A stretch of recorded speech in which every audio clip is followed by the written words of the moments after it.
હાજી. હા, હું હસમુખ પટેલ, ચેરમેન જીપીએસસી બોલું છું. જી જી, અ, નમસ્તે સાહેબ. નમસ્તે નમસ્તે. તમે લોકો બહુ સરસ કામ કરો છો એટલે મેં કીધું તમને ફોન કરીને અભિનંદન આપું. જી જી, અ, થેન્ક યુ સર. પછી ભાઈ પ્રવીણસિંહભાઈ જોડે વાત થઈ ગઈ જી જી, અને તમને પણ ખૂબ અભિનંદન. સરસ કામ કરો ને બધા સમાજ માટે કરી રહ્યા છો, ખૂબ ખુશીની વાત છે. થેન્ક યુ સાહેબ. આપણે નોંધ લીધી બદલ આવા સર્વ સમાજ માટે કરવું આપણી ફરજ છે ને. બહુ સરસ, તમે ઉદાહરણરૂપ બન્યા છો બધા ના માટે. ના, આપ એ કક્ષાએ ચેરમેન ને અમારી નોંધ લીધી બદલ પણ આપનો આભાર. સરસ, કરતા રહો છોકરાઓને.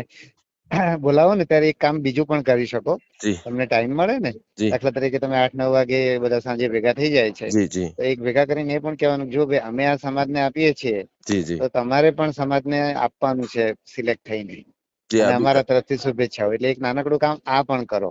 ના ના, ચોક્કસ એ યાદી લઈ લઈશ આપની. હા, બરોબર. એટલે બધા ભેગા થઈ જાય ત્યારે કદાચ અમુક આવવાના બાકી હોય, 8-9 વાગે રાત્રે આવી જાય.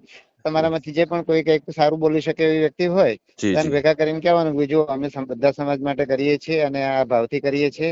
તમારે પણ નોકરીમાં આવીને આ ભાવ સાથે કામ કરવાનું છે, હા, અમે સામાન્ય ઉપયોગી માણસ માટે. બધાને ઉપયોગી, સામાન્ય માણસોને હા, ઉપયોગી બસ થશે. બસ બસ. તો ના એવું ના, ગોઠવીને મને કહો, પહેલી વાર થઈ જાય ને એટલે મને ફોન કરજો. જી સાહેબ. અને આપ પધારો હા, આ બાજુ, સોમનાથ નીકળો તો ગોંડલ મુલાકાત લ્યો. હું ચોક્કસ સમજ. જોઉં એ બાજુ આવું તો તમારે ત્યાં ચોક્કસ આવીશું. જી આ જી ચાલુ સાહેબ. દિવસમાં આવી શકું તો મને ખુશી થશે, પણ મારે કામ એટલું રહે છે ને ભાઈ, જી એ જી નીકળાતું જ નથી. જી. ના ના, ચાલુ દિવસમાં પધારો તો વેલકમ છે. બરોબર. ચોક્કસ ચોક્કસ. ચાલુ એટલે આ ભરતી વાળું ચાલે છે ને, આજે ત્યાં સુધી ભરતી આવી આ જાવ તો. સમયમાં હાજી. હા. હા હા. ઓકે સાહેબ. હાજી. સરસ ભાઈ, થેન્ક યુ. ઓકે સાહેબ.